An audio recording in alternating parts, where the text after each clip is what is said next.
저는 대구시 경찰청 소속 교통안전계에서 사이카 순찰 대에서 근무하고 있는 신기백 경사입니다. 2022년 4월 5일 날 19시쯤 저희가 퇴근할 때 안지랑역 부근에서 이륜차 복귀 위반 오토바이 발견했습니다. 제가 경적 올리고 서라고 했는데 고등학교 학생이 이제 도주하기 시작했습니다. 서지지 않더라고요. 계속. 그래서 저는 뭔가 좀 큰 범죄에 연루됐다 싶어서 계속 추격을 했습니다. 결국 다른 직원이 도망치는 오토바이를 추월해 멈춰 세웠다. 그리고 따라붙던 신경사가 함께 충돌했다. 할리 데이비슨 오토바이, 큰 오토바이였습니다. 부딪히니까 양쪽 무릎이 당연히 이제 앞쪽에 오토바이 차체에서 부딪히고 나서 넘어졌습니다. 땅에. 그 땅에 넘어지면서 이제 무릎을 부딪히고 나서. 근데 부딪히자마자 그 고등학생이 도망가려 하니까 그 상황에서 이렇게 아파서 누워있을 그 신경이 없고 바로 일어나서 이제 낚아채는 방식으로 이제 검거를 했습니다. 그 후 신경사는 다리를 절뚝이며 경찰청으로 돌아왔다. 그리고 다음 날 통증이 시작됐다. 처음에는 무릎에 타박상과 찰가상 1주, 2주 정도 지나니까 점점 왼쪽 발바닥이 통증이 이제 송곳같이 찌르는 통증이 오기 시작하더라고요. 사고 충격으로 자율신경계통에 장애가 발생했다. 의사는 CRPS가 의심된다고 했다. 발이 타는 듯한 느낌, 탈을 가면서 살을 찢는 듯한 느낌이 너무 심하게 들었습니다. 칼에 살짝 비었을 때 느낌이 순간적으로 다 아프지 않습니까? 그런 통증들이 계속 온다고 보면 됩니다. 매일 마약성 진통제를 먹고 누워있을 수밖에 없었다. 통증 때문에 새벽 4, 5시까지 몸이 지쳐있다가 그때 잠을 들고 집에서 먹고 자고 다시 자고 이런 일상생활이 완전히 무너졌습니다. 고통이 깊어졌고 결국 척수 자극기를 몸에 부착했다. 배를 갈라 몸 안에 통증 완화 기계를 집어넣었다. 죽고 싶은 생각도 한두 번씩 들긴 들어요. 너무 힘드니까. 다리를 도려내고 싶다. 2년 동안 치료비만 4천만 원, 매달 약값만 수십만 원 깨졌다. 병가로 월급이 반토막 났고 생활고가 시작됐다.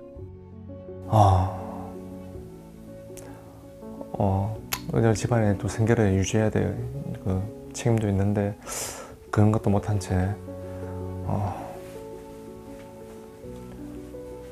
계속 방에서 누워 있고 어떤 경제적 활동가 아빠로서의 그런 책임을 다하지 못하니까 그게 제일 힘들고 미안했습니다. 공무원이 공무 수행 중 부상당하면 치료비를 보상받을 수 있다.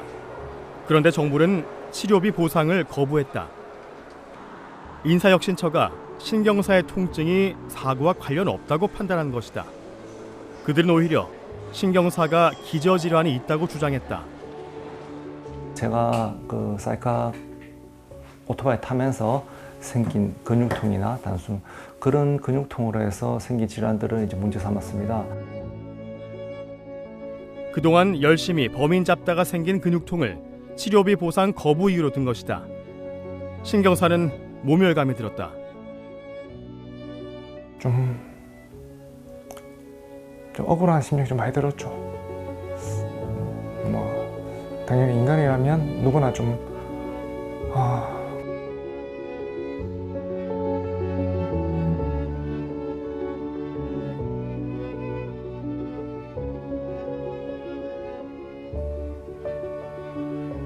결국 그는 당시 사고로 통증이 발생했을 수 있다는 의사협회 자문을 받아내 행정소송을 걸었다. 추격함으로써에 대한 어떤 후회는 없습니다. 근데 그런 이제 경찰관으로서 다른 공무원도 그렇다시피 정당 일을 하고 나서 그런 보상받는 절차 이 자체가 좀 문제가 있으니까 안 그래도 아픈데 치료비와 금전인 것이 제일 큰데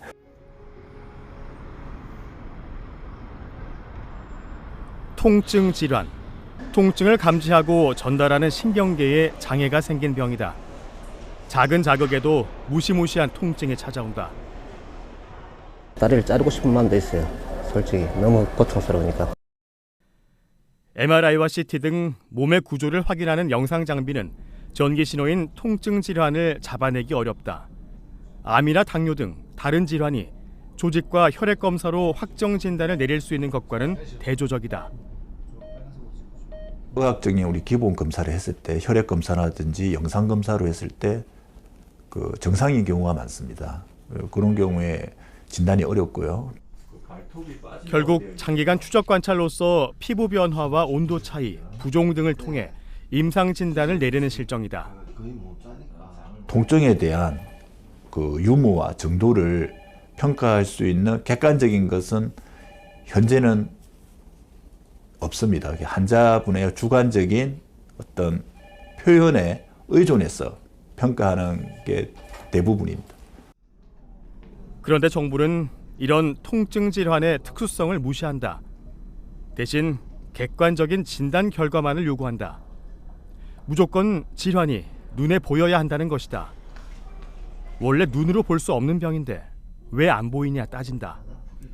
담당 의사가 수년간 신중하게 관찰해 내린 진단도 무시한다. 현대의학상 이 환자가 실제로 어느 정도의 통증을 느끼고 있는가 객관적으로 수치화해서 검사할 수 있는 의학 기술도 없지 않습니까? 그런 부분을 너무 경시하고 객관적으로 뭐 신경학 검사라든가 이형학적 변화 검사라든가 아니면 방사선 검사라든가 이런 객관적인 검사 자료 징표만을 너무 치중해서 형식적 도식적으로 판단한다는 것이 가장 큰 문제이지요. 현대의학으로도 원인을 알 수 없는데 통증 질환과 질병 사이의 인과관계를 기계적으로 요구하는 것도 문제다.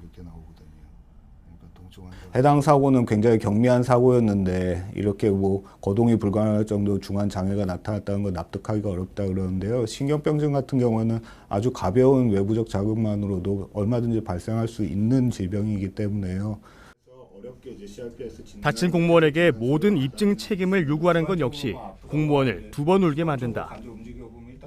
더군다나 의학적인 부분은 굉장히 고도의 전문적인 분야이기 때문에 의료인이 아니고서야 일반인인 환자 본인이 알기도 어려운 내용들이죠. 꼭 이 사건 재해로 인해서 발생된 게 분명합니다라고 소명을 하라고, 그리고 너희가 그렇게 소명을 못하면 우리는 입증불비로 인정을 못하겠다라고 하는 것은 기본적으로 잘못된 제도이죠.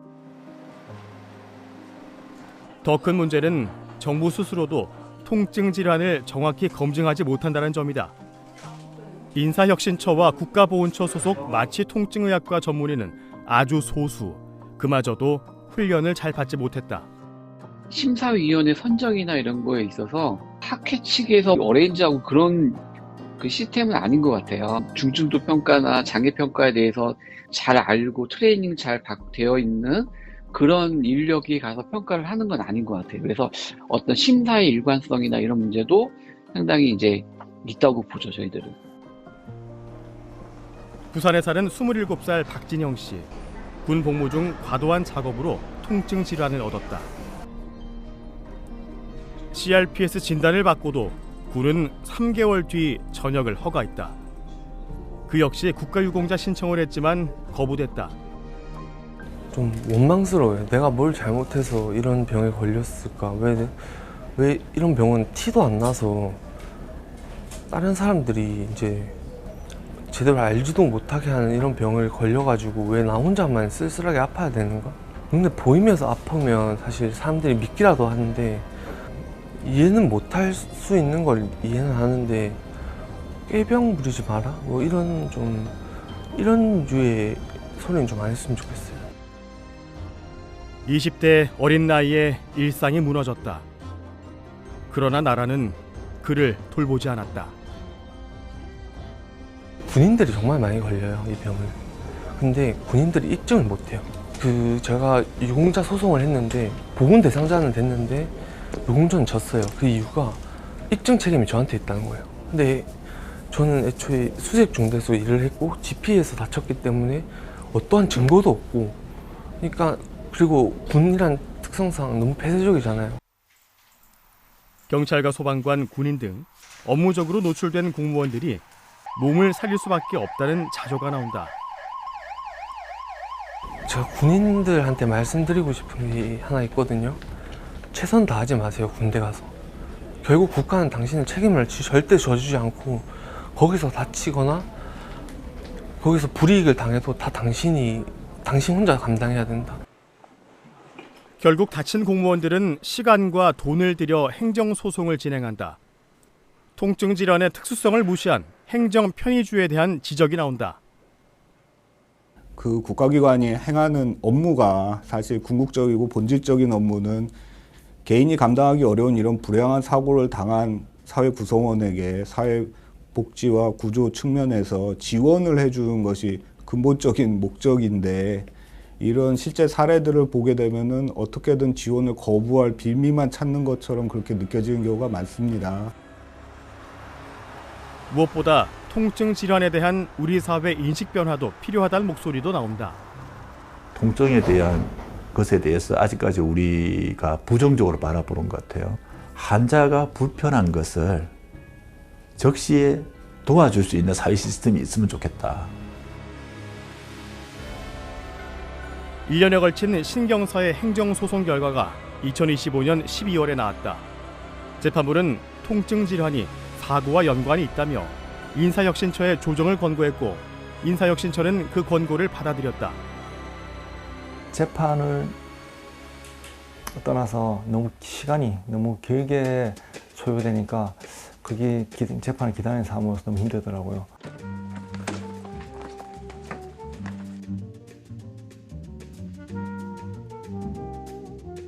일을 열심히 했기 때문에 이런 사고가 왔지 싶습니다. 근데 그 열심히 일한 것에 대한 정당한 보상과